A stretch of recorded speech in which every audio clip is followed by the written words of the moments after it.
aí, galera, tudo bem de novo? Estamos aqui para mais uma dica. Agora falando um pouco sobre os livros do Daniel Quinn. Daniel Quinn Quinn é Q-U-I-N-N, tá? Não é Queen de rainha, portanto, do inglês. Daniel Quinn é um antropólogo, mora nos Estados Unidos, está vivo ainda, e ele escreveu 4 livros, né? E todos eles são na forma de romance, exceto o último. Romance? O último não. Romance é quando é um livro contado, tipo uma história de fadas, uma história de princesas, tal, um romance. Ou não tipo... é um livro sobre filosofia, matemática, essas coisas. Ou tipo aqueles... Ou tipo Cuidado aqueles... para machucar o olho. Tá. Ou tipo aqueles livrinhos de minha mulher. E aí, o primeiro livro que ele escreveu se chama Ismael. O segundo se chama A História de B, letra B. O terceiro se chama Meu Ismael. E o quarto e último se chama Além da Civilização. Tá? E embora sejam romances, os 3 primeiros, eles, nessa narrativa, ele coloca basicamente toda a teoria sociológica e antropológica que ele desenvolve. Ele é um neodarwinista. O que é um neodarwinista? Ele é alguém que releu o Darwin, né? Adapta o Darwin para uma teoria social. Isso é perigoso porque existe uma vertente darwinista sociológica. Darwin é um biólogo, um cara que estudava animais. O que é biólogo? Biólogo é um cara que estuda seres vivos, animais, plantas, tal, né? E aí ele releu o Darwin e recoloca para uma teoria antropológica, baixinho,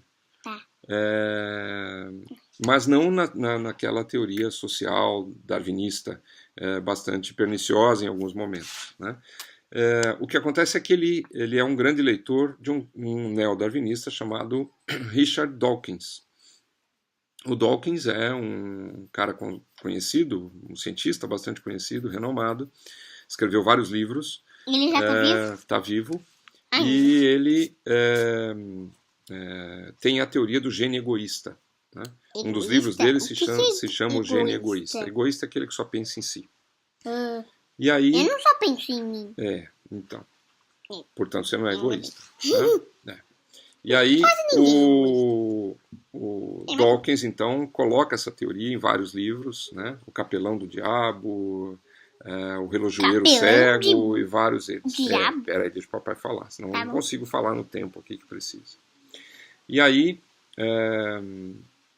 o Quinn adapta essa teoria de certa forma. Ele não é que ele é basicamente essa teoria, ele tem uma teoria muito maior do que essa, mas o Quinn vai dizer o seguinte: os seres humanos sabiam viver no planeta Terra há 10 mil anos atrás, até 10 mil anos atrás. Né? Então, desde o seu surgimento, dos primeiros hominídeos até 10 mil anos, o homem sabia viver no planeta Terra sem destruí-lo, sem acabar com ele, sem acabar consigo próprio. Aconteceu algo que ele chama de grande esquecimento, que vai mudar isso, né? E vai fazer com que os seres humanos tenham um conflito com a natureza, entrem em conflito com a natureza. Né? Ele diz, por exemplo, adaptando essa teoria darwinista, ele diz, bem, todas as comunidades de seres vivos, sejam quais forem, né, vivem nesse planeta enquanto tem disponibilidade de alimento e ausência de predação, né? Enquanto a predação é suficiente apenas para manter a espécie. Ela entra em equilíbrio e ela para de crescer, né? Quando as condições estão nesse pé.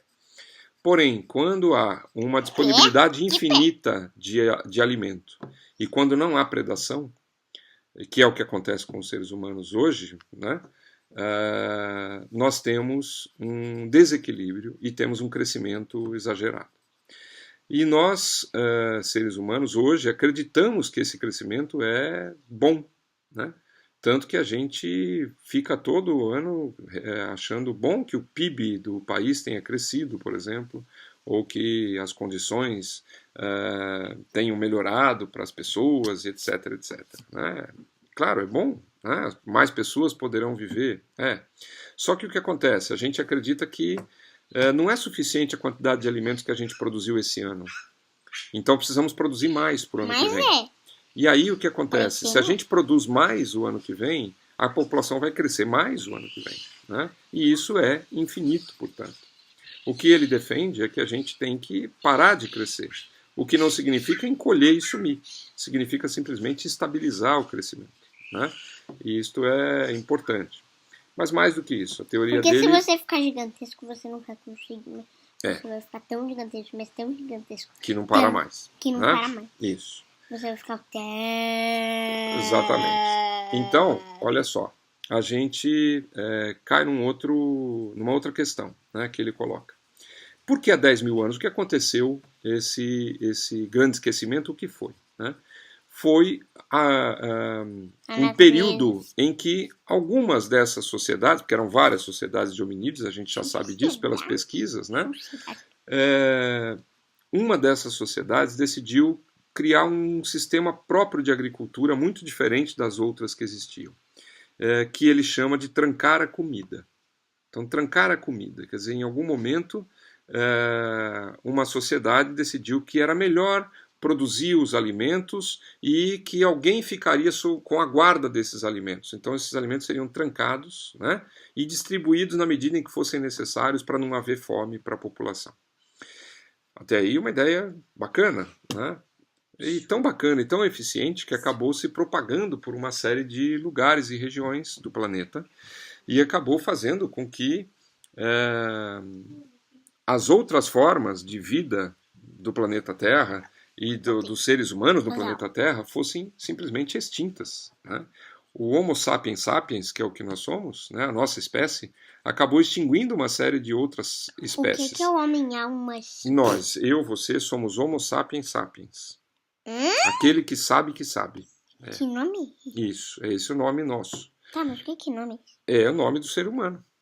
Tá. E aí, esse Homo sapiens sapiens extinguiu vários outros tipos de hominídeos, vários outros tipos de homens que também existiram. Não se sabe ao certo porquê nem como, mas a teoria do Quinn é exatamente essa, de que eles foram extintos porque nós passamos a prezar por uma coisa chamada civilização. A civilização que guarda e tranca a comida. E aí a gente passa a ter uma forma de vida muito diferente da que existia há 10 mil anos atrás, né? E portanto, é um pouco essa a teoria dele, que vai ter repercussões, né, de uma série de formas. E uma outra questão que está no terceiro livro, que é o meu Ismael, que eu recomendei que vocês lessem, né? Ali naquele livro, ele coloca a seguinte pergunta. Ele diz, numa sociedade qualquer, dita hoje, considerada hoje primitiva ou selvagem, né? Numa sociedade qualquer, o jovem está pronto para a vida adulta por volta dos 12 anos, né? O que a gente chamaria de pré-adolescência. Ele sabe caçar, pescar, plantar, colher, fabricar coisas, ele sabe construir a própria casa, ele sabe reproduzir, ele sabe tudo, né? Portanto, ele está pronto para a vida adulta. E, em geral, nessas sociedades, ele vai para a vida adulta exatamente nesse ponto.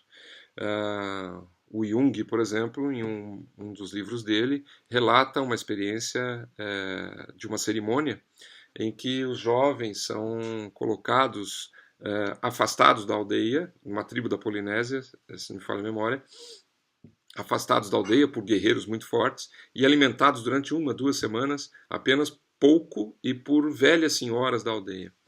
E numa noite ritual X, todo mundo dançando e cantando na aldeia, eles são trazidos, arrastados pelos cabelos por guerreiros muito fortes, colocados numa mesa cerimonial e onde é feito uma cerimônia de circuncisão, né, desses meninos. E ele é lembrado que a partir dali ele é um adulto e que ele deve viver na vida adulta. Legal, filho. Ele deve viver uma vida de adulto, né? E, portanto, ele morre como menino e nasce como adulto, né? É uma cerimônia de passagem, portanto, um ritual de passagem. Portanto, isso é bem marcado nas sociedades tradicionais. Na nossa, havia até esse tipo de coisa. Costumo lembrar sempre a coisa da Igreja Católica. Na Crisma, que é uma confirmação do batismo, né, uma confirmação consciente do batismo.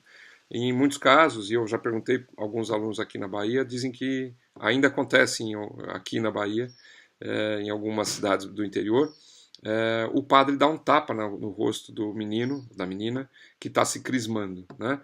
Para que ele acorde, para que ele perceba que não é mais a vida infantil que ele levava, agora ele é um adulto e ele tem que agir como adulto.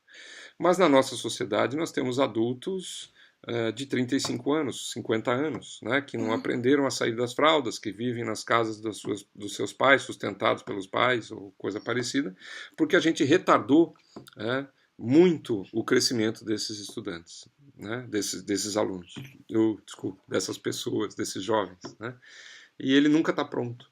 Então o texto do Quinn, do meu Ismael, fala sobre isso, né? E acho que eu não vou entregar qual é a teoria dele, vocês vão ter que ler, né?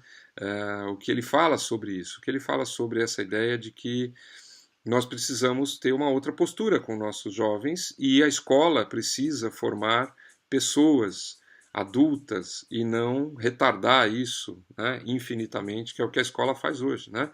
No início, a educação primária era suficiente, depois não, precisa ter o Fundamental 2, depois não, precisa ter o ensino médio, depois não, precisa ter a graduação, e agora não é nem mais o mestrado, nós já estamos no nível do doutorado como algo necessário para se viver uma vida digna e boa como adulto, o que não é factível em nenhuma sociedade, porque nem todo mundo foi feito para fazer mestrado, doutorado e graduação, graças a Deus, né? Tem gente sadia nesse mundo que não faz essas coisas. Então, vocês precisam pensar sobre isso também. E é por isso a dica que eu deixei lá no começo, né, para que vocês lessem durante todo esse período o Daniel Quinn, né, o meu Ismael, que eu disponibilizei o link. Mas está na internet, quem não pegou, está na internet, é só baixar meu Ismael. Tá? Então, era isso. O Quinn é muito maior do que isso, mas eu não tenho muito tempo para falar sobre ele. Então, fica a dica que vocês leiam os livros, as teorias são muito interessantes, ainda que você não precisa concordar com tudo, mas ler e criticar é fundamental, né? Então, bacana, a gente se vê em outras paragens. Fala tchau. Tchau. Tchau.